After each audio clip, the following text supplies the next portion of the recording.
Hello and welcome to Screen Views. I'm Dave. I'm James. And this is the weekly podcast where we give our views on a film and TV show. Each episode is unscripted, unedited, so anything can happen. Listeners should be aware that we do include spoilers, so feel free to fast forward, rewind, or simply buckle up and enjoy a somewhat coherent conversation. Our podcast is based on the idea that there's no such thing as a bad movie. Therefore, for every review, we'll give a recommendation instead of a rating. But first up, we're going to have a quick discussion about what we talked about last week to see if our opinions have changed. Hello. Hello. Here we are, James. Here we are. Episode 6. Yeah. Another week, another episode. Yeah, it feels like they're flying by. Yeah. It's I said to my friend the other day, like, the podcast's going really successfully. And then I thought to myself, define successful. We're making them successfully, which is amazing. Content. Which is, I think content is king, James. Yeah. And regular content is what the people want. Yes. Whether they're listening to it or not, that's another question. People, person, or our mums. Yeah. People yet to discover. Yes. So someday in the future, some alien probably is going to find this and listen to it and think it's amazing. Although I do, every now and again, you do get hooked onto a new podcast, and then you get to, it's like finding a TV series you didn't realise you loved. Yeah. And then you go back and you listen to all of them, and then you have to be stuck with the week to week. Sort of like, hopefully people will have that sort of. Well, hopefully they'll like us, because our personalities will shine through the microphones like a big beacon of podcast wonderfulness. I don't think we're offensive. I think we're just saying our peace of mind, and we regularly watch TV and watch films, and so some people just don't really go to cinema that much, and some people, it's such a shame. I don't think those people are quite our target audience. I don't know. I think people who love film, who will always watch what we say, but on like Netflix or thing, and then aren't sure whether to take the risk to go to cinema. I think what we're trying to encourage people to get out there to watch stuff. So I think that's why, if anybody's been listening to each of our episodes, we're sort of trying to cut down on the spoilers as much as possible, so people can like listen to the podcast and sort of think, oh well, actually, that sounds good, or I'll give that one a miss, but I might give that one a try. And even some people I've spoken to are like, you guys really didn't like that film, but I'll probably enjoy it. So I think if we can get across, I think what we're trying to do, aren't we, is get across like what we recommend for people, and that's the whole aim. So it's like, I don't know, like, should help people either way. I mean, we're gonna talk about like the film this week was clearly on a whim, so it's gonna be interesting to get into that discussion. Yeah, but first we need to talk about last week, and we talked about Simon Says 800 Words. I love Simon and the TV series 800 Words. You got anything more to think? You thought about anything more of it at all on either one? Did you finish 800 Words? I think I'm up to date with 800 Words in terms of season 2. Cool. So I mean, out of the two, like, I think last week I was a bit reserved. I actually love 800 Words. I'm going to say it. There you go. I'm putting it out there. The word that's on record now, James. And but I think it's a guilty. I'm not sure that guilty pleasures actually exist, because I just enjoy it. So I'm not guilty about it. I enjoy it. I really like it. I think it's a great program. I think people should watch it and appreciate it for what it is, which is a very light-hearted kind of soap, but with a bit more sophistication. Yeah. Maybe a like interesting rosé where you're like, ooh, this has got a bit of red and a bit of white in it. Yeah. And I like both of those flavours, and now they're combined into something new. It's basically brown. It's all the colours. It's a sparkling rosé, James. That's what this programme is. It's a sparkling rosé. There, I said it, and I'm gonna own it because I do love it. I just like it, and I'm not sure I can still yet put the nail on the head as to why I love it so much, but I do, and I'm trying to not be afraid to say that. For me, it's very digestible. and I think I do keep watching it. It's really easy to watch, but I think if I took a break from it for a week, I think it might be hard for me to get back into it. And just prediction. I won't know until I take that break. At the moment, it's just so easy to watch. Yeah, I suppose those soaps are a bit like that, aren't they? And that's how they can become quite addictive because you. Well, it depends on because if we get to a point where we need to wait another year for a new series, that's gonna be the ultimate test. Because right now it's like every weekday, but once we get to a point where it's like we have to wait a whole year for a new series. I think will we be that bothered? Probably not, and I think that's quite interesting actually, because I think sometimes TV and films just can come to you at the right time in your life, and so I think for me it's been a really long winter. This program is all set in the sunny New Zealand. They're surfing, they're having a great time outdoors, and you've been stuck in winter all time. It just I think it's hit at the right point. I think it's quite deliberate that they've decided to show it just as the Commonwealth Games was sort of ending. Yeah. So a lot of people are sort of getting into that Australian, New Zealand sort of culture, maybe want a bit more. And so I don't think... Sorry, I've just moved my chair. It was quite dramatic. You've become you've just halved your height, James. Yeah. Sorry, I do mean to stop you there. You're now sort of shorter than me. You're going back up. There we go. I'm just in the middle, just right there. Yeah, right. It's a good job we put that intro on about it being unedited and this is unscripted. The raw footage, man. This is it's real. Okay. Yeah, authentic. Yeah, that's what we should say. Yeah, authentic. So yeah, I think the timing with the Commonwealth Games it just felt like a breath of fresh air for me.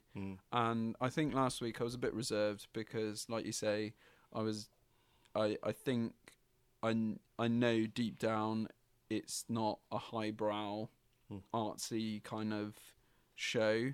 Yeah. And it's not got that aspect to it. And so the filmmaking part of me is should I like this show? But what this comes back around to is my theory about what film and TV is about, which is it's there to entertain. I'm thoroughly entertained. I love it. I want other people to love it and enjoy it, and I don't care if people think that it's terrible. It's an easy watch, and like I said last week, watch the first episode, and you'll soon know if it's your cup of tea or not. Which is what we keep saying about a lot of stuff.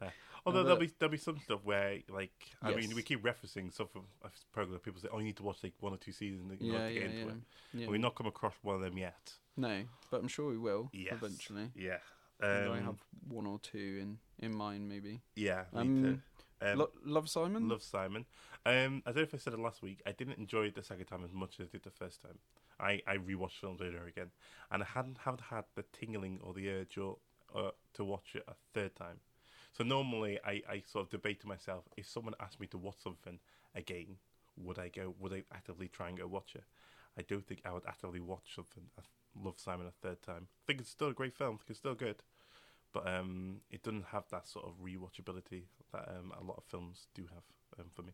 Yeah, but I think I'd agree with that. And on reflection, that for me is what makes it quite similar to a John Hughes film.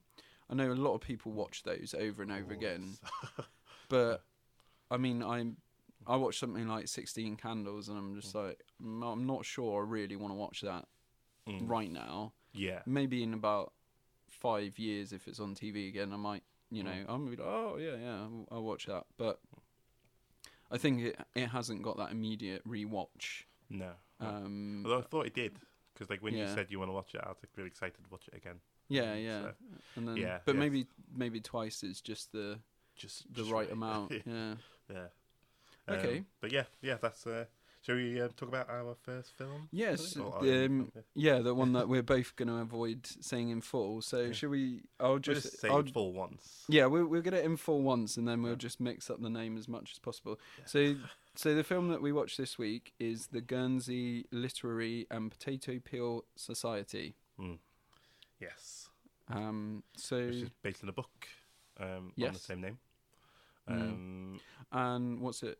Do you want to say what it's about, James? Yeah, it's about a village that was overtaken in. Well, basically, the the film follows the narrative of this writer, and the writer's name is Juliet Ashton, played by Yeah. Lily James, and basically she just has like this sort of like she's got this job which she's got everything's planned. She's going to all these meetings, going to all she's got like lots a busy diary, and she gets this random letter from somebody from Guernsey, and basically this person from Guernsey is asking for her advice to track down a certain book, and she gets intrigued by this letter writer, starts interacting with him, and he starts saying why he wants the book, and she's sort of intrigued by his story, and she finds out about this Guernsey literature and potato peel pie society. Yeah. Yes, I said it. So she goes sort to of gets drawn investigate. into the world, doesn't she? Yeah. And I think the other thing of note to sort of say is that it's set just after World War Two, isn't it? 1946. Yeah, Yeah. yeah, just after World War II, 1946. And as she starts finding out about this society, she finds out about the founder isn't there, and basically, she's really intrigued by the information she's not really been given, and she tries to investigate who is the founder and why the founder's there, why no one talks about her, and that's really how the story sort of unfolds and develops. And so, Yeah. in a nutshell, I think Okay. that's how you describe the and film. directed by Mike Newell. How do you write that down? I think, which is interesting because he's done some quite famous stuff. So 4 Weddings and a Funeral. Oh wow! But wow!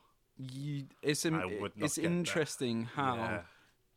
you think 4 Weddings and a Funeral and you think Richard Curtis and you don't think this person's name, Yeah. which is probably a shame, really. He's Yeah. also done one of the Harry Potters as well. Damn. Goblet of Fire, I think, Oh. and Donnie Brasco as well. Okay, I'm not seeing it, but I know that's Johnny Depp, I know. right? Yeah, I mean that's like, No, yeah. I've So not seen it, he's so. done quite a few stuff. Wow. Bits. That surprises me. Well, 4 Weddings and a Funeral. When you look at this film and look at that film, they definitely match up in terms of. But there's a bit of a mixed bag in there in terms of Harry Potter and Donnie Brasco. But Yeah. I mean, it's got that rom-com vibe to it. Sort of, yeah. I don't know. It's, we'll get into more, but I don't know. I think I've got. This is a difficult film for me to think about. A difficult film for me to really think about how I feel about it. Why is that, James? Because it doesn't. It's like the film keeps reminding you there are good things in it. It's really hard to not like this film when it keeps reminding you of the good things in it. It's like sprinkled with sugar. There are so many good moments sprinkled throughout this film, but I don't think it. I just think I didn't care. I didn't really care about the story. I didn't really care about the investigation. I think every single element of the film sort of I didn't really care about it, but there were times I did care. It opens up really brilliantly, and it opens up each character really brilliantly. So like the opening of the film, I thought was really brilliant, and then you've got the middle. I thought it was like I was disappointed by the film, but then on reflection, I was actually really impressed by how I was disappointed by it, because my disappointment sort of follows the same line as the character's sort of like story. She's sort of like really interested in what's going on, what's going on in this town, and she's really she's really alive, and you get to know everybody. And then she starts to investigate, and as she starts to lose faith, she's actually going to get anywhere. She just wanders into information. She looks like she's like investigating loads, but she's just literally bumping and wandering, and this information she's just wandering into it. And I just started to not. I started to get towards the end. I started to not really care that much, and then the film ends in a really interesting like there's loads of things. And then each of the characters sort of like, it's like when the actors are allowed to play the characters themselves, thinking, okay, this is your scene, you play the character how you want it. This is your scene, you play the character how you want it. This is your scene, you play the character how you want it. It seems to flourish. It seems to really be alive, and I really like it and really chuckle. But when they started to interact with each other, when they started to get serious, I just didn't.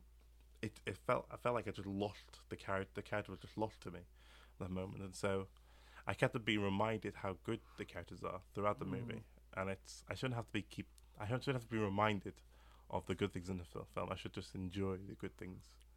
I know. I was I know what you mean, because well, I think part of the problem that there is maybe the subject matter, which is World War II, which is like it's difficult to find light in the darkness of that period, and I think they were trying to get that across. Yeah, which is maybe why it felt like they were reminding you to have fun. They took my light. I appreciate that. Sorry. Okay, that's interesting. Yeah, I mean, like from my point of view, I don't know why, but I really, really wanted to hate this film. And well, I say I don't know why, but I think that's because I thought I've seen this film in their finest, which I thoroughly enjoyed. So a film about a writer, World War II, a lot of sort of, they go out to the country, near to the coast. A lot of correlations between that film. And I would, at one point, at the start, I almost thought that I was watching a sequel to their finest. Because I was like, hang on. Like, it was so similar. There's a bit where, the bomb. The Blitz. And it's really dramatic. And the Blitz is sort of happening. And I thought, hang on, have I seen this before? And I think if you've seen those two films, the moment that I'm talking about. I thought you were about a different moment, but I know. Oh, well, maybe. Yeah. But I did the same experience as you, but near the end. Oh, right, okay. So because I just thought I enjoyed their finest so much, and I thought I don't want to see that film again, and I'm getting it again. Yeah. But then I don't know. But then I found it very difficult to like. So on one level, I found it very difficult to get into the film because I was, almost annoyed that I was watching a repetition of their finest. But then, that sort of dissipated a bit throughout the film, and it sort of, for me, started to gain momentum. Especially, like you say, as the story started to unfold and the characters started developing a relationship. Towards the end, I thought, well, actually, I am enjoying this film, and it is, reminding me of the hardship of World War II, and not just for the people who were fighting in World War II, but the people left at home during World War II, or the people who were separated during World War II, and and this situation in Guernsey was obviously quite a unique point for British people, especially because we weren't occupied, so we didn't go through that occupation, whereas people in Guernsey obviously did. Yeah. So I started to think, well, this is quite an interesting era, and something that I've maybe not explored myself, and my dad sort of grew up during World War II, so there was a lot of connections there, and so I started to sort of get emotionally invested in the story and the characters, and I think by the end of it, I didn't hate it. Like I actually quite enjoyed it. I didn't hate it. I always come across as like really negative. But like say it kept reminding me like, oh, actually I really enjoyed this, and actually I really enjoyed this about the movie. But every time I came to that moment, it was like a shock. I sort of realized, oh, this film isn't bad. Actually, there's parts of this I enjoy. I did feel like the main character, the main actor, Lily James. I've seen her once before, and that's I saw her in Baby Driver, and I was actually really, because the whole film I was thinking, where's this girl from? Oh, right. I did my research today, and she's a fabulous actress, because in Baby Driver she just seemed like this very young, sort of person, immature, Mm. and in this one she seemed like very Yeah. mature, and it's kind of nice. She's also in Cinderella, Cinderella. the live action I've version. yet to see that. I'm ashamed to say. I think I caught bits of it over Christmas. I think that's one that would probably be on every Christmas. Yeah. It seemed it was all right actually. I thought it was quite good. I've heard it's quite good. It's also playing the notice young I said that Moana. like quite quietly. Yeah. Yeah, I thought Cinderella was quite good. Don't want to lose your rep. Well, I think I destroyed that with the 800 words anyway, so I should just not care anymore. Well, when we were watching the trailer for when we were watching the trailers for this film, we saw the Mamma Mia prequel, and we also saw a Guernsey trailer, and so it's interesting the way they probably specifically chosen them two trailers for the movie, because the Mamma Mia, she's in it, she's plays the young Donna, which I didn't even realise. Oh, does she? Yeah, right. and also Guernsey, because it's set in Guernsey.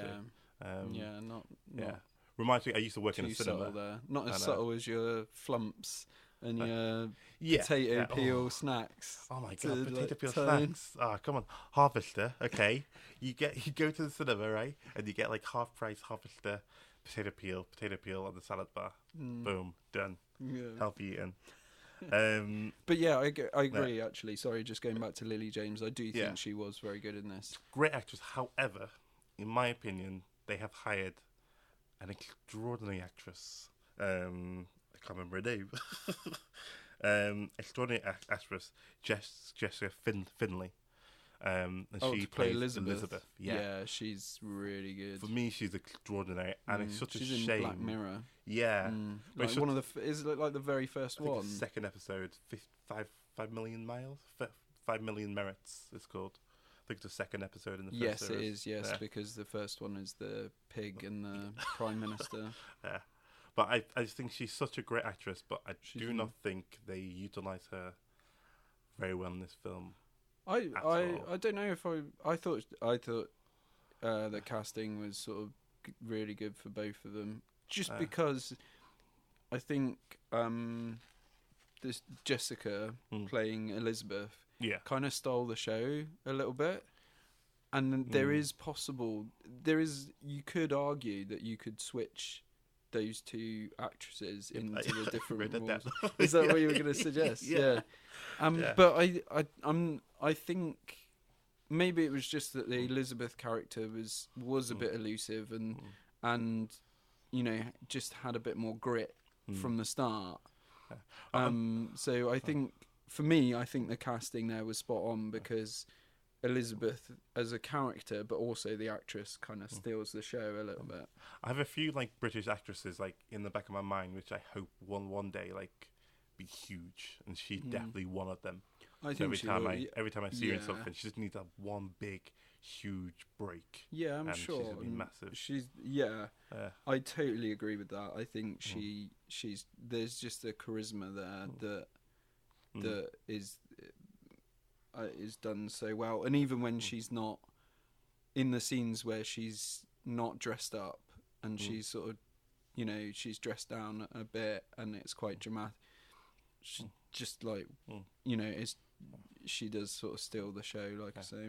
The makeup in this film is I thought was really good, just because of like Jessica Finley, and also the I'm not writing the name down. The old woman. It acts as a mother. It looks really frail. Amelia. Penelope Wilton. Yeah, they both look incredibly worn down, and like it's like they have been in poverty for a while, and they have been. I've seen them in other stuff, and I know how they look. Yeah. And so I just thought like they were really done really well. And I don't really, unless it's like special effects, and unless it's like, oh my god, look at the makeup on that. I don't really appreciate. But in this film, I got to really appreciate, because I know who they are. I know what they look like. I got to really appreciate. Oh wow, you've spent quite a lot of time. I think Penelope Wilton as an actress, she's in Shaun of the Dead. Yes. And the Best Exotic Marigold Hotel. Yeah. And Downton Abbey. The same as a lot of people in this. Yeah. But she's an amazing actress. She's fantastic in Shaun of the Dead, and I think she's an amazing actress, and I can see why they would have. You know, I don't know in terms of like pay scale, but you know what you're getting with an actress like that, which is some great scenes. And actually, there's a couple of things that you were talking about there. So one thing I think really sells this film is the quality of the actors that they got in. And I think if that quality wasn't there, this film would potentially have been a bit of a disaster. Oh, I say a bit of a disaster. It would have been a disaster. Yeah. Because the acting is so spot on. So it's worth mentioning Catherine Parkinson. From the IT crowd or the IT crowd, however you say it. She plays the gin making Isola, and she is fantastic as well. I thought it's when it comes to her sort of acting, sometimes it's really hard to see a character out of how she acts, because she has such a defining voice and a defining way of she says stuff. But it's kind of interesting in this film. A character does actually get pronounced from her. It's sort of like is separate from who she normally is. And to be honest, I didn't like a lot of the writing in this film, but there's one line which she said which really got me, which I didn't expect it to get me. She said like, it's really hard to say goodbye to friends. At first I thought like, okay, that's just a cheesy line. And then she says, especially when you don't have any to begin with. I just felt like, wow, I don't know. For me, that just really got me. I don't know. I wasn't expecting that a little bit more. Yeah, from a character. But that's what I mean about this film, like hitting those emotional sort of notes that you kind of want from a drama / romance / a little bit of comedy in there. There's and what else is there? There is her agent Sydney Stark, played by Matthew Good. I think it's Good. Good. I'm aware of the actor, and the actor does not in it that much, but when he's in it, he does the job, and he's quite good, quite funny, quite quirky. You get to know his personality. I thought it was great. I think to include. I was a little bit unsure about, because she's this world famous sort of like writer, and everybody knows who she is. I mean, which must mean everybody knows who she's linked with. And so when she reveals that he's like homosexual, I thought that was a little bit weird, especially as it was like illegal and he can get done and he lives in the city. Well, that's why she says it in a very subtle way to one person. Yeah, doesn't she? I just felt possibly, I suppose so, but I don't know. That was a funny scene. It was quite clever. It made everybody laugh at the cinema. And I think. What was? Sorry, what was? I don't know. I just felt like. I felt like if a film's going to go that much effort showing how bad a lot of stuff is in that sort of environment, I didn't understand why you wouldn't show, why they wouldn't either make note of it or don't make a note of it. Either have it as a subtle sign for the background, or I don't know. I just rather either they just left it alone, or they dealt with it more. This sort of like. I thought it was fine. Personally, I thought it was just like because it wasn't the main focus of the story. Well, and I don't know. I thought maybe that was hints towards the kind of progressive nature of the main character who would have those kind of friends because she was all about equal rights and for obviously for women, but also for him as well. I think the film this is probably why I think, because the film says it rather than shows it too much within the whole film. In terms of when you're trying to put subtle detail in, it's sort of like, so at the beginning she sees like a paperweight, and then she says, "Oh, my dad's paperweight," and then tries to go for a paperweight. And it's too much exposition. Yeah, throughout the whole movie, there just seemed to be a little bit too much exposition. See, I wasn't sure where you were going with it, because I was thinking, well, is this just you from a cinematography sort of viewpoint? And I'm thinking, but as a writer, you need to. Yeah. But no, you're right. Actually, I know that. And that just happened quite a few times in the movie, and I just kept it being like, and the romance part of the movie. I felt a lot of the romantic sort of storyline, a lot of that was said, and wasn't shown, and I guess I was a little bit. I appreciate, but basically, like, there's one person describing the relationship with this kid. It says, "Oh, the kid really likes you," and I'm thinking, well, as someone who's watched the movie, I haven't seen that. I haven't seen the connection between our main character and there's a child in it called Kit. Like, I don't understand why. I just felt like a lot of the movie was just said to me, and I just felt like, why do you keep just show me? Just don't say it. But I suppose there was that whole montage of them. Well, it wasn't a montage as such, but there was quite a few shots of them together. And that was one walk home. Yeah, and I just felt like, well, a lot of it seemed to sort of happen quite quickly, didn't it? Yeah. But just continuing with the sort of actors that are worth mentioning. Oh yeah. Tom Courtenay as the post. Yes. Ben. When he has dialogue on his own, I think he shines. Probably my favourite moments are when he's just talking alone. He's not in a conversation with everybody. He's just talking alone, and I think he just shines so well. Yeah. And it's like one of the reasons why it surprised me. Oh wow, this is a really good movie. This is a really good movie. Yeah, I think when they're alone, they shine perfectly. Yeah. I just don't get the same impression when it's not consistent when they're in a group discussion, which is a bit of a shame. Okay. So, what have I become the really negative one? I realised. I don't know. I mean, I think. Sorry, I'm just focusing on actors because there's so many like good actors in this. It's even down to like some of the side or some of the other characters that aren't based on the island. Like, well, we've spoken about Sydney, Mark Reynolds, the army guy. Yeah, definitely played by Glenn Powell. Definitely worth a mention. He's in Hidden Figures in quite a small part as one of the astronauts or the astronaut. Yeah. And he's sort of, I think he's got a bit of charisma going on there.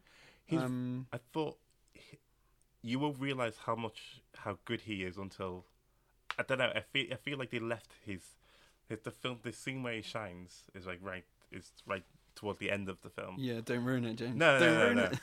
But I think when you're watching it, do stick with his character because he does have a good payoff. Yeah, in the end. And I think he could have they could have quite easily taken his character down a path, a very stereotypical path, and they didn't, which was quite good. And who else was worth mentioning? Charlotte Stimple, the woman who she stays with at the start on the island. Ah, yes. She's really good. Really good. She's been in like a lot of stuff. She was in The Commitments, I think, a long time ago. Yeah. She I think she's called Bronner Gallagher. I really hope I'm pronouncing that right. But she's got a small part in Pulp Fiction as well, a little cameo. I think. I can't remember. I didn't note down the name of the. But she's in that scene. You know, the famous scene where John Travolta does the needle and the. Yeah. She's in that scene. Yeah. I know.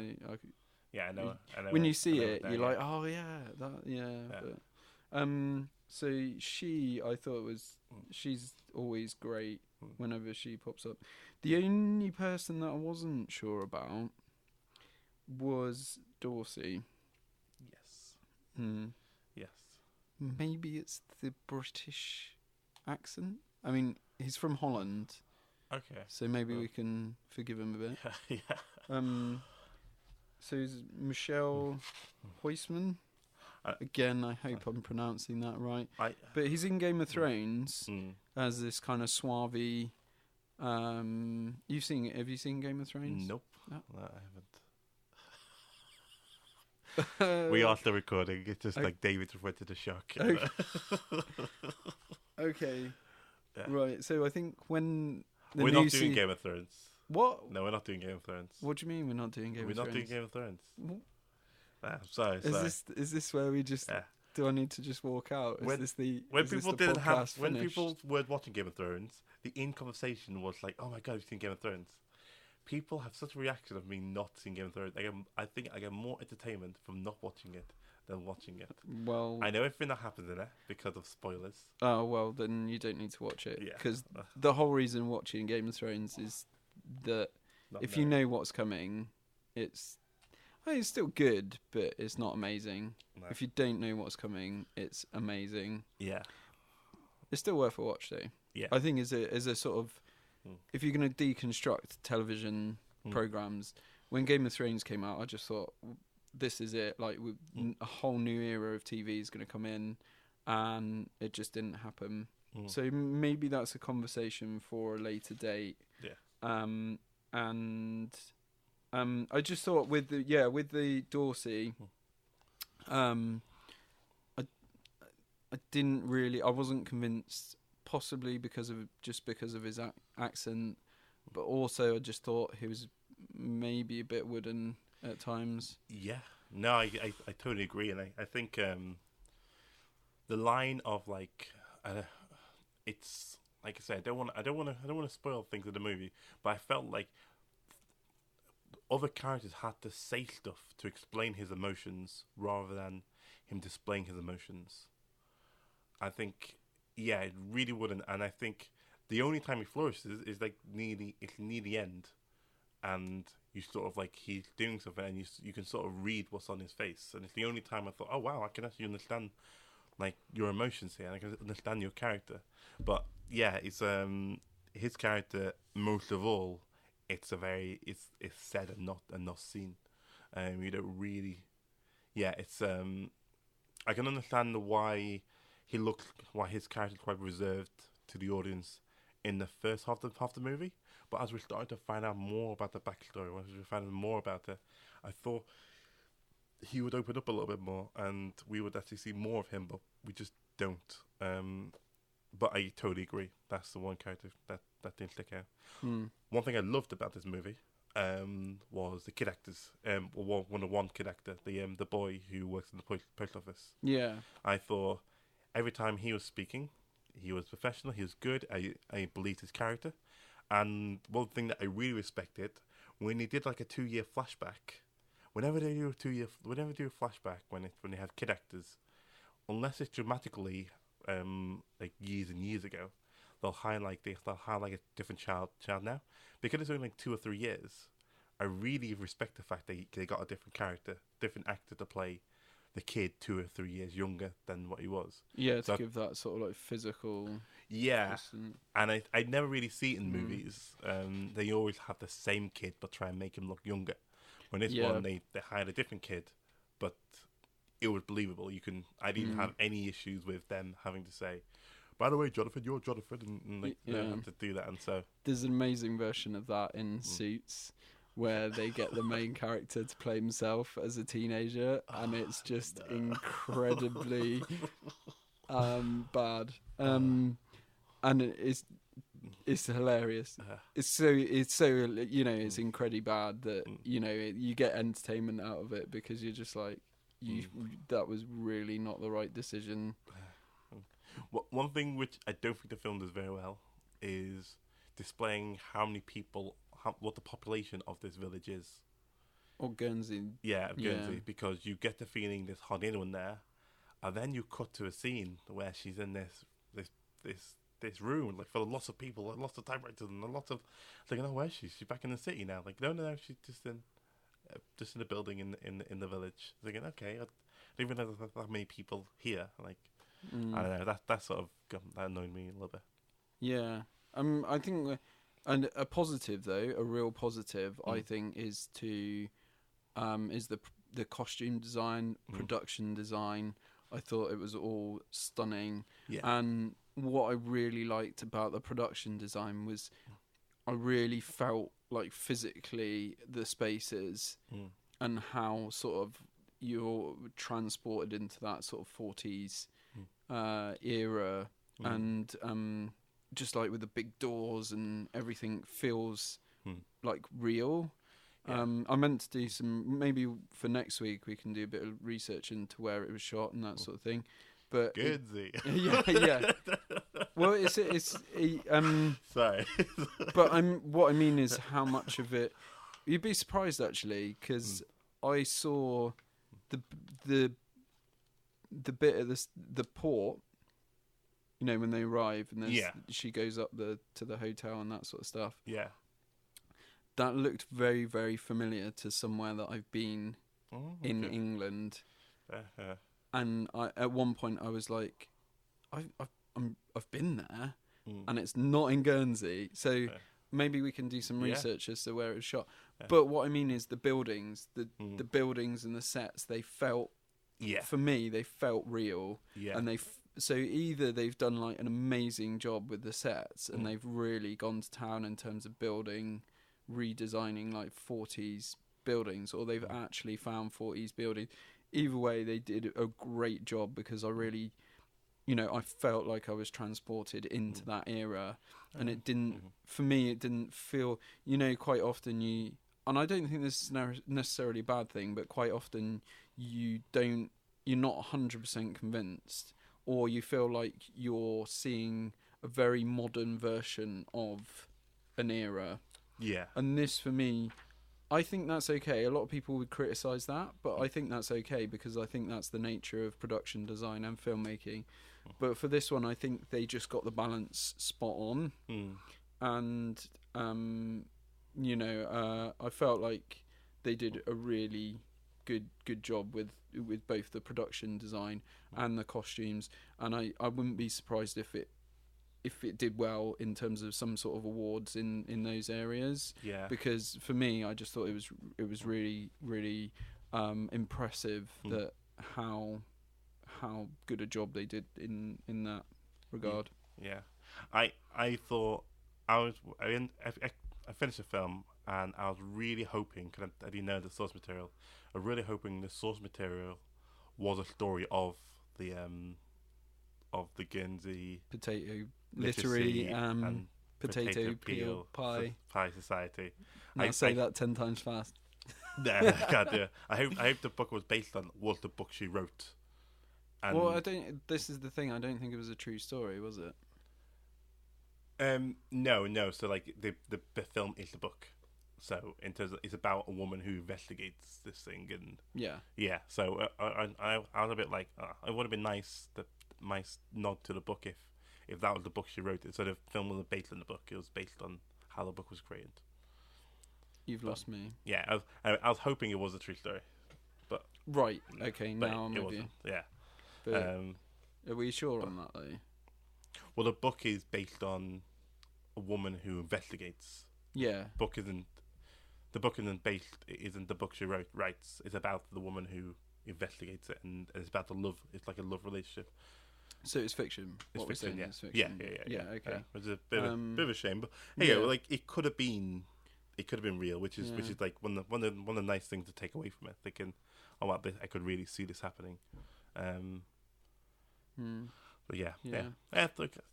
Okay, so who would you recommend this, or who do you think this film is for? Who would you recommend? I should say that properly, shouldn't I? Because for the listeners who aren't aware, we this is the part where we recommend who this film is for. Well, the screening was a mixed bag. And the screen that we went to, we were like the youngest people in there, weren't we? Yeah. So there's like an immediate target audience where you're like, okay. There were two younger people in front of us on their phone most of the time. Yeah. And all I saw was the sea of old people when we walked into the cinema at the start. Yeah, it was. It's definitely older generation then, because that's naturally who's seen it more. Their Finest was like quite a nice, refreshing sort of film that came out about 6 months ago. And if you've seen that film and you really enjoyed it, I definitely recommend this film. And because it's not too similar. Yeah. It feels that way at the start, but then they move in very different directions. So I think that's okay. If you're gonna go see an action-packed film and you want a riveting drama where you're really drawn into the storyline, it's I wouldn't say this is for you. If you want like a light-hearted sort of drama, it's very nice subtle things that happen within the film, and I would say this is one for you. It's quite an easy film to watch. It breathes slowly. I think also if you're a fan of Four Weddings and a Funeral, Vicar of Dibley, those kind of programs. I didn't get that vibe. I did though. I totally got that vibe. So I would recommend it for people who like the kind of Richard Curtis, Love Actually. Yeah. I'd be interested to watch that again and see. Yeah, because it's it's not as multi-stranded as Love Actually, but it's got that mix of what am I trying to say? Sentimentality? Is that a word? Yeah. Have I just invented a word, James? I don't know. No, anyway, we'll roll with it. Yeah. So if you like a mixed bag of like drama, comedy, sentimental moments between friends and family and that sort of thing. I think that's where I'm going with this. Yeah. I think that this film works for if you like those kind of vibes. If you look out for the smaller characters, they can bring you a lot of enjoyment as well as just the bigger characters. A lot of films are just about the bigger characters than the main characters. With this one now, we're talking about all the smaller characters. So if you like exploring a whole film and seeing everybody, then this is definitely an interesting film.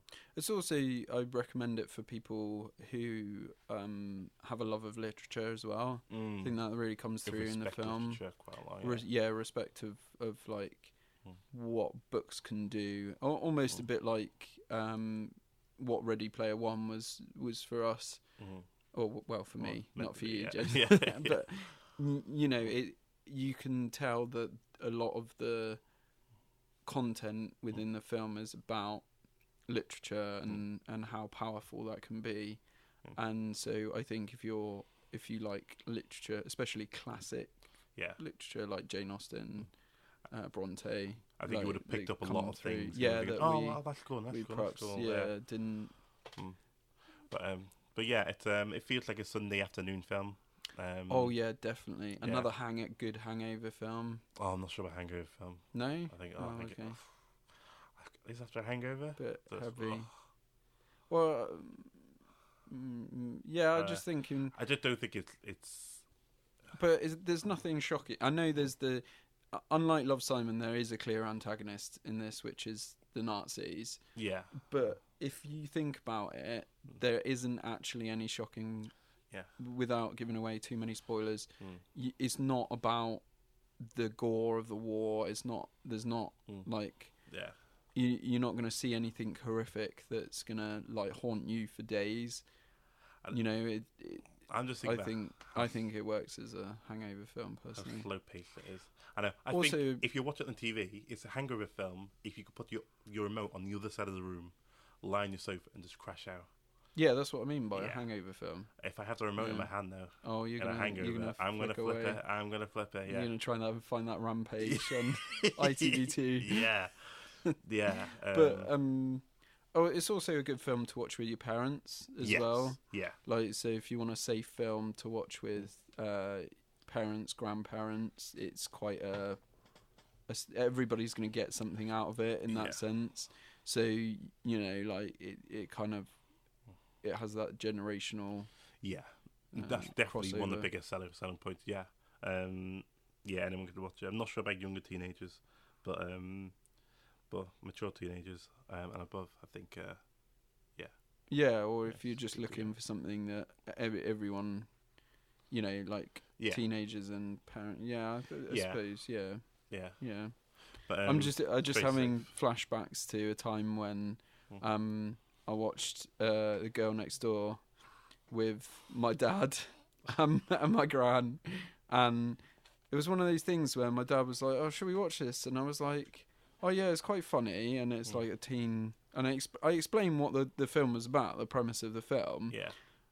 But I'd forgotten in my head like how graphic it was, And we just got about 15, 20 minutes in, and my dad was like, "We can't watch this with your gran," and I was like, although that is, I got really annoyed and stormed off, obviously, because that was the best way to deal with that situation. But it's a teenage movie, which the two main actors are really great in it. I think, yeah. It's really Alicia. I don't know, but two main actors in that are great, and they've gone on to do some amazing stuff. So, it's a good film, but it's just not one to watch with your gran. Whereas the Guernsey Literary and Potato Peel Society is. Wow, you said it like really confidently. Wow, well done. Yeah, just ask for the potato film. You'll be fine. They'll know exactly what you're doing about. Like you did with Stupid Cow. Yeah. Oh, I went to cinema and asked to see a stupid cow, and he said, "Excuse me." I said, "A stupid cow." She goes, "We have a funny cow." I went, "Oh yeah, that please." A little bit embarrassed, but Covent Garden Cinema does that. Does forgive me quite a lot, so it's so good. Okay. Should we move on to the TV show? Yeah. So this week we're looking at Jessica Jones. Which is another Marvel Netflix combination. So it follows Jessica Jones, who is a private eye, but she also has special abilities, which some of the characters are aware of, some aren't in the first season. So one of the reasons we're looking at this show is that season 2 is just quite recently aired. Yes. Not recent, but it might have been. You might have missed it. You might have caught it, but it's quite. It came out. What was it? January, February? No. Was it March? Yeah, I think it was March. Yeah, it was quite soon. Recent, quite recent. So it's relevant to review at this point, but we've got season 1 and season 2 to talk about. Because we haven't. The podcast didn't exist when season 1 came about. Yeah. Well, mainly focus on season 2 though, because we can do. Yeah. Oh, I know. Yeah. Well, I think that's what we need to do because Well, yeah. I mean, I think one of the reasons that I'm talking about season 1 and I'm mentioning season 1 is because I think season 1 is amazing. So a few totally agree. A few podcasts ago, we had an argument about whether to watch Daredevil or Jessica Jones, and James, you were Daredevil, I was Jessica Jones. Oh yeah. And I should caveat this conversation with how much I loved season 1, which was that I loved it a lot, and more so than Daredevil season 1, which I know is quite a controversial viewpoint. Yeah, and we're ranking our best Marvel series, aren't we? Yeah, sort of. Yeah. In relation to Punisher, and I think so. It's difficult for me to explain, but I think Jessica Jones season 1 did a lot in terms of victimhood. It did a lot in terms of female empowerment. I think it worked. It opened conversations that a lot of different shows haven't done in regards to abuse, and in particular male abuse of female. Season 1 has David Tennant in it.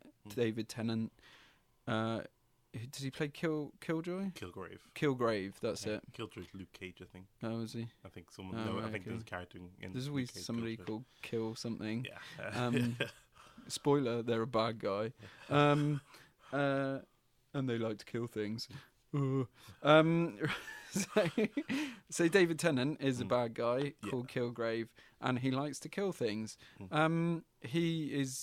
But he's amazing. Like, he's an amazing bad guy. He has abilities that are quite cool. I think they sort of relate to the bad guy in Heroes in terms of like taking over, controlling people. It's really well done, really clever, really violent as well, like some of the stuff that he does. So I think season 1 of Jessica Jones I need to sort of get it out there that everyone should watch season 2. You can probably guess where I'm going with this, James, which is that... Well, you're praising season 1 so much. Yeah. So, when you build a hill...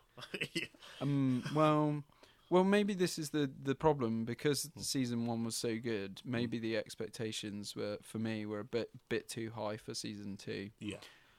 So I would recommend that anyone who hasn't seen season 1 of Jessica Jones should watch it, whether you're into superheroes or not. Yeah. It's really worth a watch.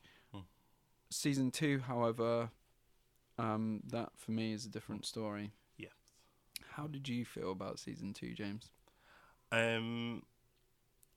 So, season 1 deals with quite a lot of stuff in terms of abuse, in terms of and even the abuser as well, and so Jessica Jones on paper and on screen were amazing. Season 1, season 2. I think if you gave me the script to season 2 on paper, I'd actually be really intrigued.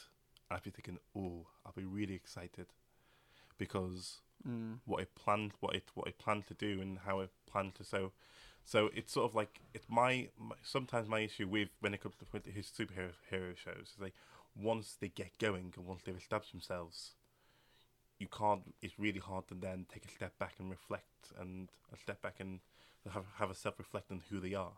And I think what Jessica Jones does is no, this is our show. We're gonna do this. Our second show is about going deeper into Jessica Jones. We're not talking about the last couple of years with Kilgrave.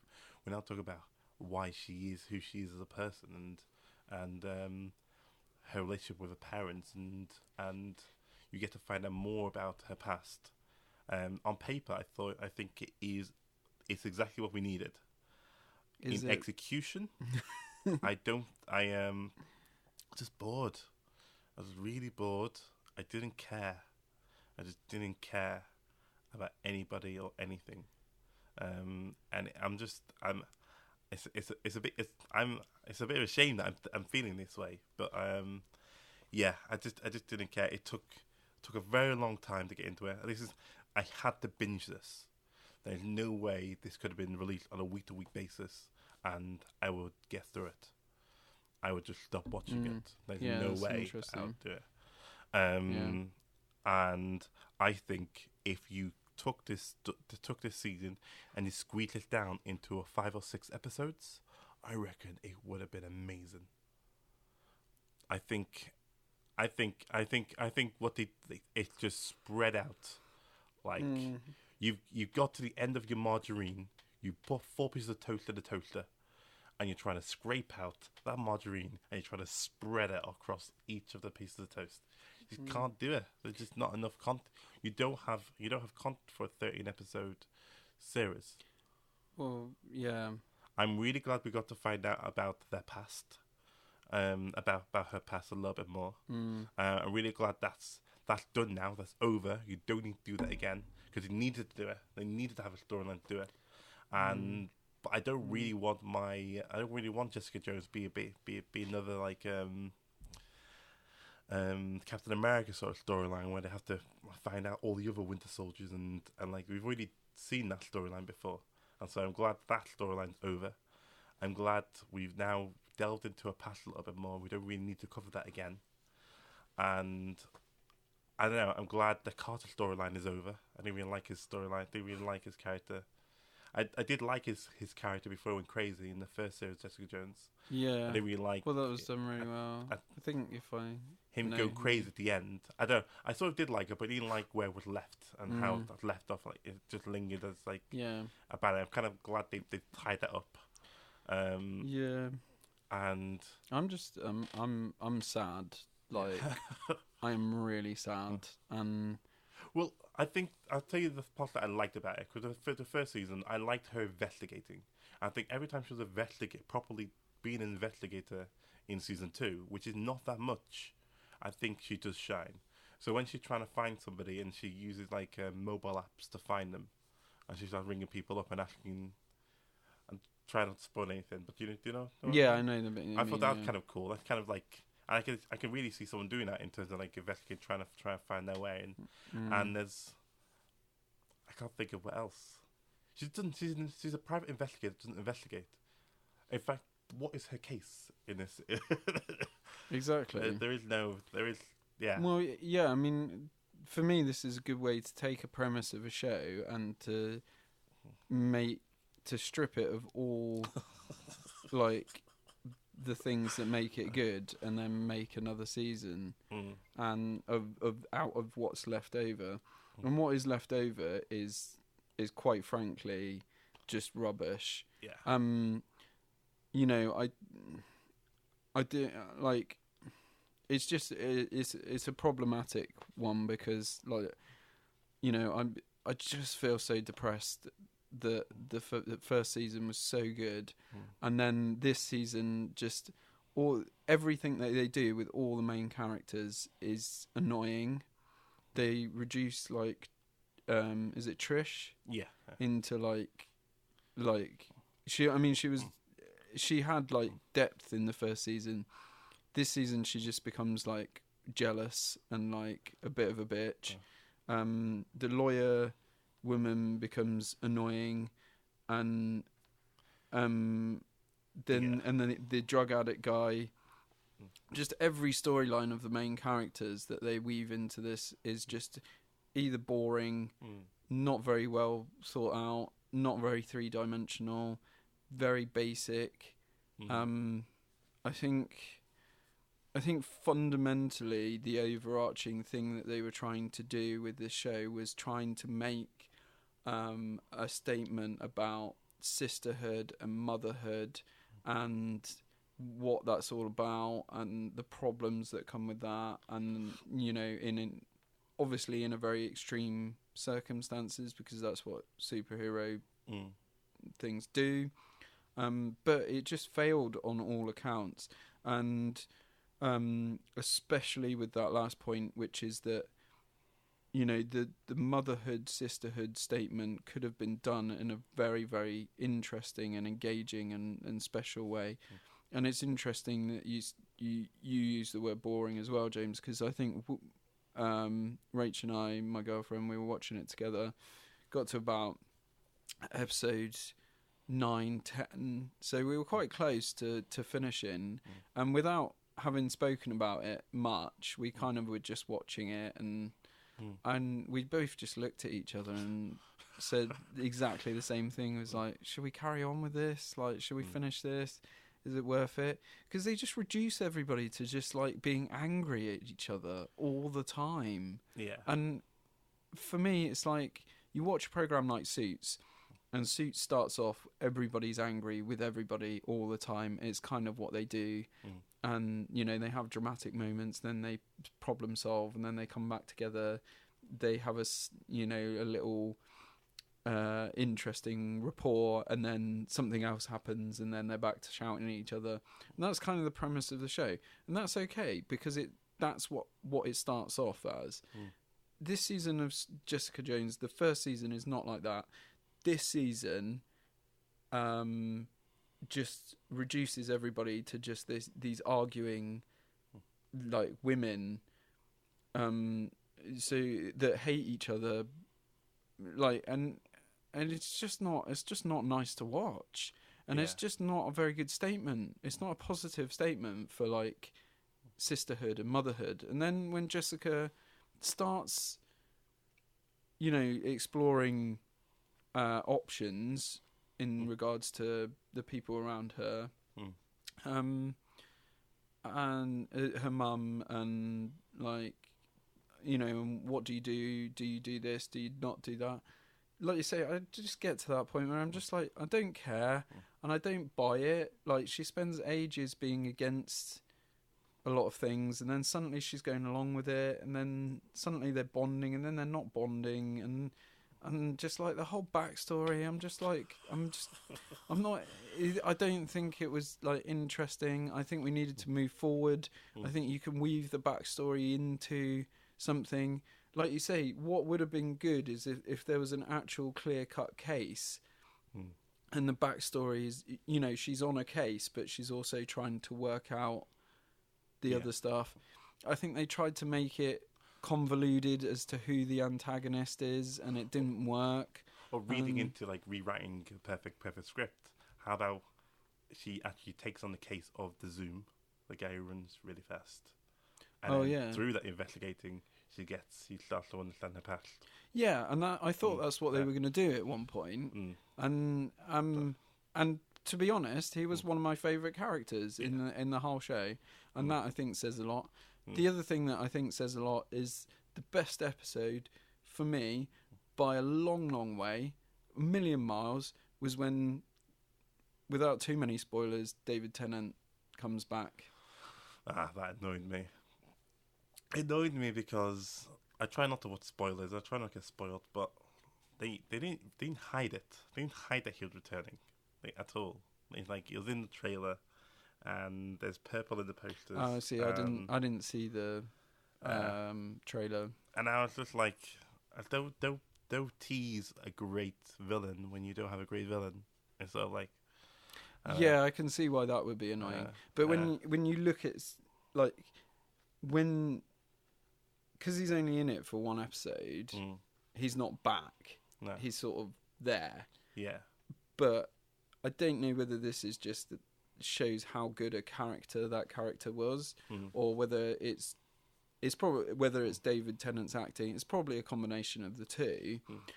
But what it did do for me was it really showed how bad the rest of the season was, because it really just didn't, it stood out, and like suddenly I was like, wow, like this explains to me how bad the rest of the season is. And that actually sort of takes a step aside, don't it? Sort of like pause, everything else gets paused. Yeah. Just to focus on Jessica and her guilt. Yeah, so I think unfortunately mistakes were made. I know this is. I know it's one of those things where I think it's is it an all-female cast and crew? And yes, female. Well, no, it's not all-female cast, is it? Because there's male characters in it, but crew. I mean, But I mean, so I think I thought the first series did a lot for like I really like the fact that. Well, the first with David Tennant, I really like the fact that this is an evil, horrible person, but then they show you a side where you can see his point of view when he says, "I don't know if anyone loves me. I've got no idea. Like, how do you? I gave you basically. I let you go. I stood away from you, and you decided to be with me still. So like, and it kind of like it's a really sick and interesting way of like looking at like abusive relationships and like how somebody, so the abuser can sort of like thinking, well, we're not gonna hurt her for a while, and she stays with me, then well, it's manipulation, isn't it? Yeah, of and both sort of their own feelings and other people's feelings. Which there was just so much more interesting themes, interesting scenes. You get like characters like Luke Cage comes in and out of it. I think so. I can't remember if there's anything else to get off my chest, but maybe if I'm recommending anything about this TV show, is that I would recommend that people watch season 1 and then just stop. Go off, watch Punisher, watch The Defenders. You don't need to see this season. It doesn't add anything to the Marvel series. I know it's because it does. There's a character. The character. I don't want to spoil anything, but there's a character which may become very different to the next series because of what happens in this series. I think I would recommend it for if you're washing up. Yeah, I think I know what you're referring to. Then. Yeah, that was just lame. Yeah. If you're washing up, you're cleaning the house, you've got the Hoover on every now and again, and you literally don't want to listen to the radio. Stick it on because it might be interesting to know what happens in the future, but by all means, don't dedicate evenings towards this. Yeah, I don't expect to enjoy it in any way. Yeah. No, I'm kidding. I'm kidding because I think a lot of people could watch this show and think, oh yeah, like I'm being harsh and it's not that bad. And I thought this was good, that was good. I think you're right though. I like, if anybody is going to watch it, it's not anything to think about. It's not a think piece. It's not as engaging and as deep and dynamic as the first season. It's just like, it's the basic bitch equivalent of, I don't know, TV show, in terms of like, you really don't need to sort of think about this. And if you're okay with people like being bitchy and nasty to people all the time, it will give you the answers you expect in terms of like. So in the first of Jessica Jones, the sort of hint of like she may have been a hero before and that she's given up on being a hero. This will not provide the answers that you've asked yourself in the first series. I mean, if any of the backstory in this season is to be like, they've just totally wiped that as a possibility. Yeah, they just retconned everything. So they've just got rid of that idea. Yeah, which is a shame. Yeah. I mean, and there's the whole. I mean, what is the timeline? Does Defenders happen after season 2 of Jessica Jones or before? Before season 2 of Jessica Jones. So this is another thing that I need to talk about, which is the fact that the whole time in this season she's obsessed with, shall I kill somebody, shall I not? In Defenders, they're like killing people left, right, and centre, aren't they? They're punching them very hard. Sorry, I'll let them off. They're punching them very hard, and they're masked bad guys. And it's fine because they're faceless villains. So if they're faceless and they're a villain, then you can just kill. But I do think punch really hard. Yeah, they come back, and so and but although I kind of like the way a simple act, there are consequences, and it's sort of like, I don't know, I think the aspect of killing in this show, I think, is quite interesting, and how easy it is to do it without not having control. There are a few elements of this show which I liked, and that was one element. Yeah, again, I just thought that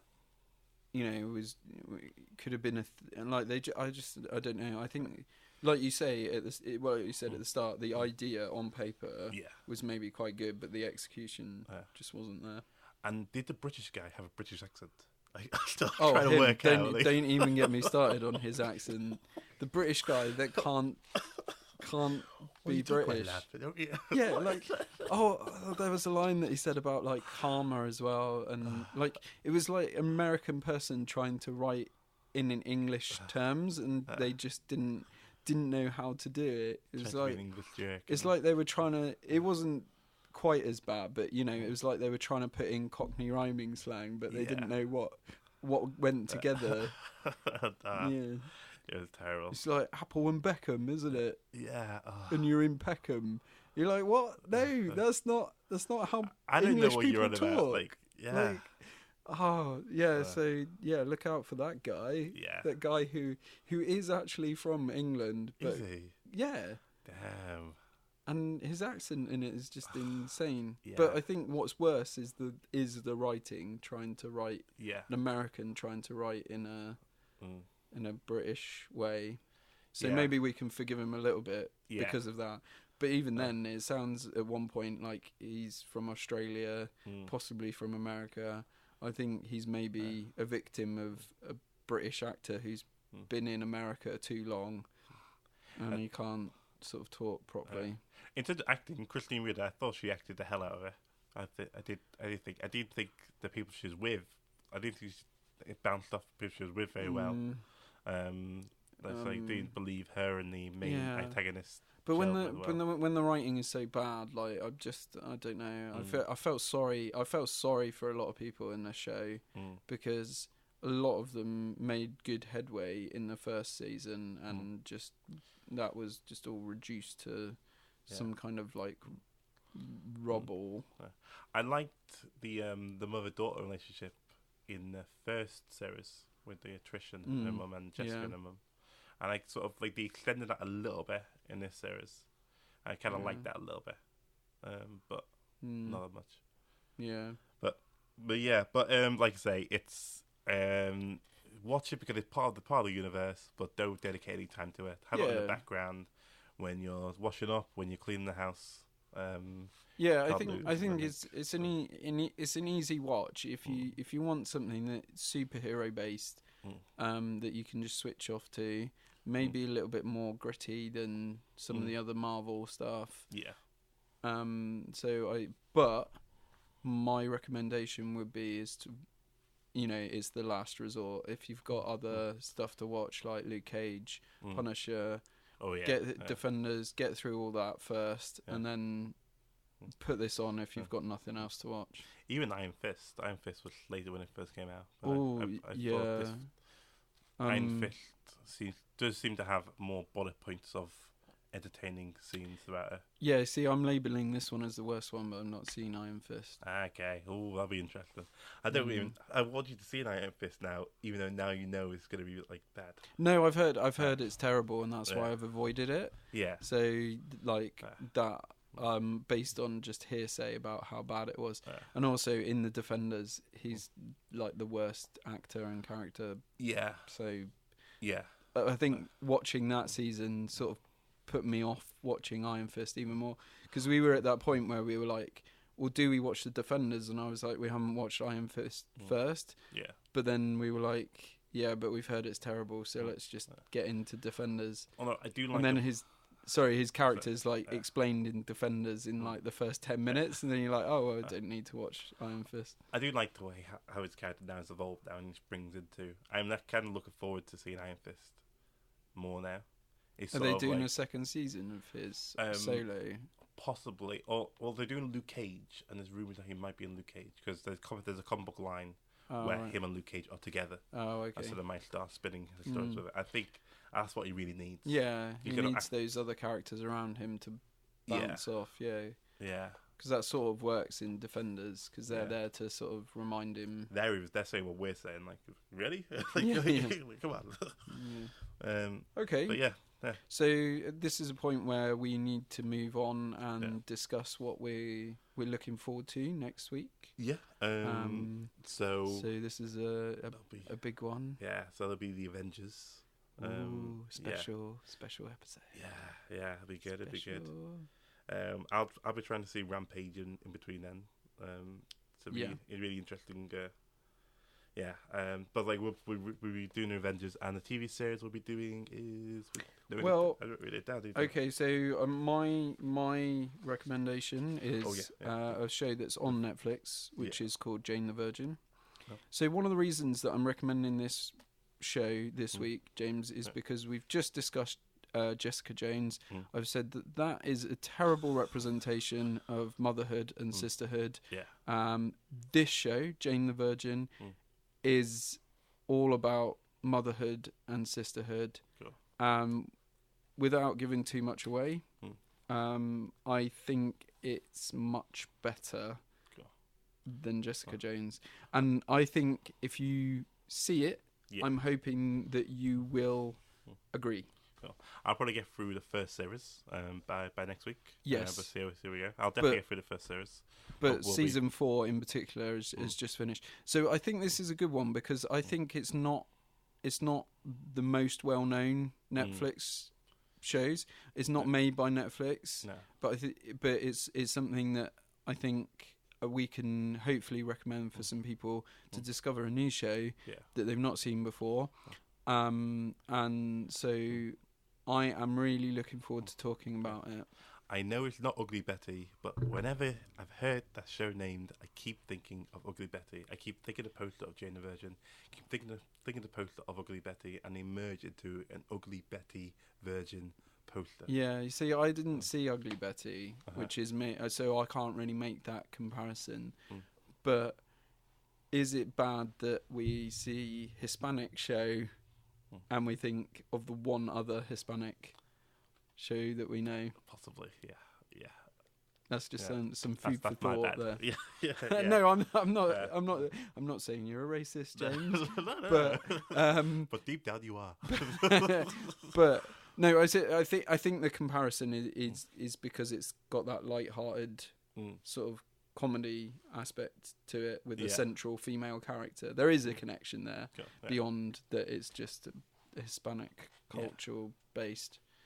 Yeah, I'm looking forward to it. Yeah. So have you seen Ugly Betty?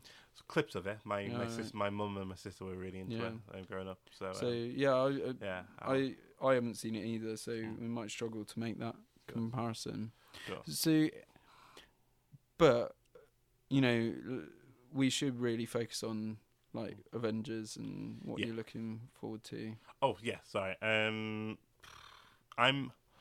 know. I really like popcorn movies. I really liked Captain America: Civil War. I really like the other Avengers movies. I thought you were like a massive Marvel I fan. am. I thought that was your However, bag. I love Captain America: Winter Soldier, and I really like Captain America. I really like Black Panther, and I'm really hoping there is a storyline through it. The last Avengers film we had, which was like all the Avengers, was Age of Ultron. Yes. And so the Civil War, you followed Captain America's storyline, and you sort of followed his sort of like his point of view, and he's actually is a really good main character. So I'm sort of I'd rather be going anxious than going with too high expectations. But I am anxious about if we're going to show like a full story with like lots of different people, because it's quite a lot. It's a big juggling act now. They've got a lot of people to juggle with. So many, isn't it? And it's sort of like I really want to see some good like Groot scenes. I really want to see some good Rocket scenes. I really want to see some good Ant-Man scenes.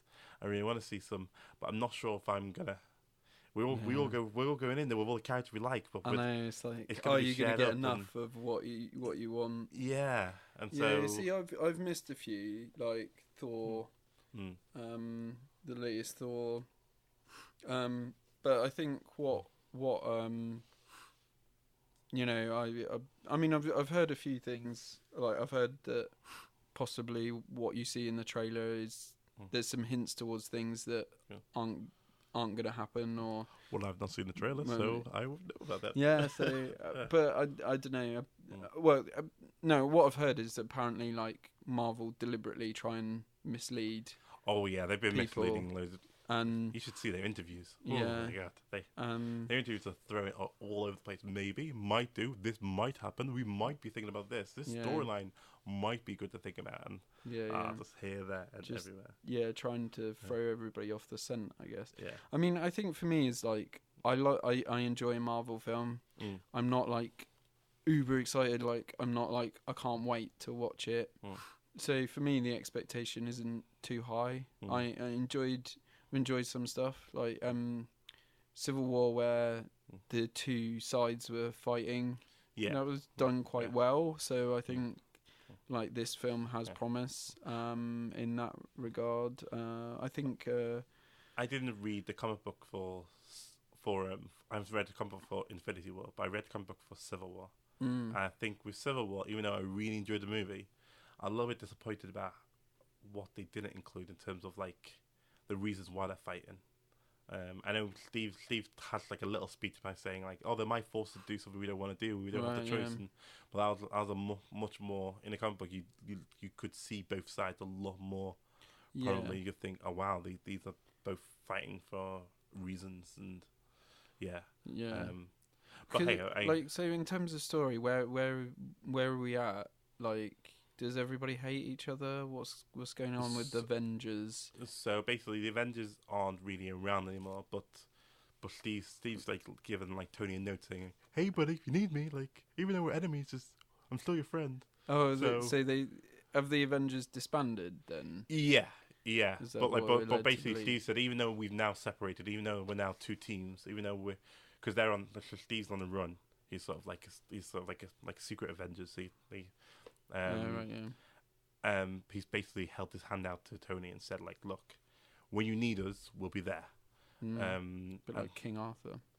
Yeah. I don't get the reference. I said, no, the whole story of King Arthur is that he's in a tomb somewhere and will come back when we're most in need of him and his knights. Okay. I think that's the legend. I didn't do that. I even watched the film. I really enjoyed it. Yeah, that's not in the film. Yeah. That's just like Yeah.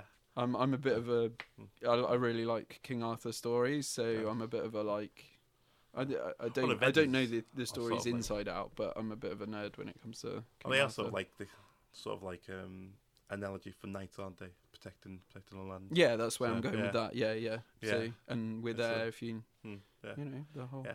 No, Give yeah. us a call. Just give us a like WhatsApp. Yeah. Let us know on the WhatsApp group that you need us, Tony. But yeah, that should be interesting. I'm really looking. It should be interesting, and obviously, the Guardians of the Galaxy are up in space, and so why do they come to Earth? Obviously, Probably because there's a massive yeah. thing. There'll It'll be the some same. reason. It'll be the same as every other Avengers film. There'll be a big hole in the sky, Yeah. and some people come through it. They won't be good people. I bet it's gonna be a big They'll hole in the destroy ground. some stuff. They're gonna mix it up. It's gonna be the No, ground. no, I don't. It'll be in the sky, and you know, like it'll be the usual people will be there. Like Thor's, what's his called? Thor's brother will be like annoying people left, right, and centre. Have you not seen? You've Just, not like, seen the poking latest them with his Thor little film, stick. so you don't know if Thor's alive now. You don't know if Loki's alive. You Well, don't know. I don't know anything. Yeah. No. So, you don't know where Hulk is. 'Cause last time you saw him, he was going off in a spaceship. Going off in Was he? Yeah. When did he go off in a spaceship? So like at the end of like Avengers Days of Ultron, he's sort of like in a spaceship going, "See you guys, not coming back." And like, Oh really? I've forgotten and so Natalie's- much about. Natalia's going, the- like, "Please come back. Where are you?" Yeah, and then in I love your phone voice for yeah. In Goodbye. in Civil War, like Tony's saying, like, any chance you get the Hulk down here? It's like, oh, I don't know where he is. Oh so- right. So Yeah. yeah. I'm thinking. See, now I'm thinking I need to watch Thor. So It's possible you could rent it. yeah, maybe I don't want to pay for it though. Do I? Is it good enough to pay for? Is it on Netflix yet? No. No. Wait, it just come out on DVD. Oh, is it? Yeah. Oh, okay. Probably won't get time to watch it by next week. I mean, when I say I don't want to pay, yeah. I am not saying that I don't I want never- to not yeah. support the film industry. Yeah, I did. I Yeah. am saying that I pay for Now TV, Amazon, and Netflix. Don't wanna And if pay it's anymore. not on one of those three, Yeah. then I don't want to pay another fee for something. So I think we should wrap it up there for Yeah. this week, James. Wrap it up. So I think this has been a good episode. I've managed to get a lot off my chest in regards to Jessica Jones Yeah. and the Guernsey Potato Literary and Potato Peel Pie Society. Yes. Have sort of, I don't know what to say actually. I'm glad I watched that. I'm just I'm glad I rambling watched now. that film. Yeah. Yeah, I think it overall, was a nice surprise. Yeah. Yeah. I was quite negative on it, but overall, I'm glad I watched that film. Yes, So- and I'm glad that we got to see that over Rampage personally. So. Yeah. Well, Okay. Who knows? Yeah. All right, Cool. so look out for our mini-sode that we might put out. If I probably shouldn't have said that actually, Yeah. should I? We might be doing a mini-sode tomorrow, but who knows? Yeah. But yeah, if we This is don't, we'll have to treat you next time. This is the raw editing coming in. Yeah. Can we cut this bit out, James? I'm not sure that we can. When we have a break like that, we can cut out. So we'll have Yeah. to go back to like a tiny All right. break like that, and then we can go. We'll see if we find a break. If Yeah. not, just hopefully Yeah. switched off to our weird ramblings. Yeah. And if the mini-sode happens, it happens. If it doesn't, don't hold us to it because we're busy people. You know, we're in demand. So we'll finish it off there, and that's all from us. And we'll hopefully you enjoyed this episode. If you could like, comment, and subscribe. We're on YouTube. We're also on Twitter, and we're on Apple Podcasts as well. So Facebook. and Facebook. Yeah, all the Yeah. social media places. Yeah, and so we're going to try and get more invested in them soon. So if you follow us now, then you can be first heads up so when we do get more active. So, Yeah. yeah. Yeah, good sign off, James.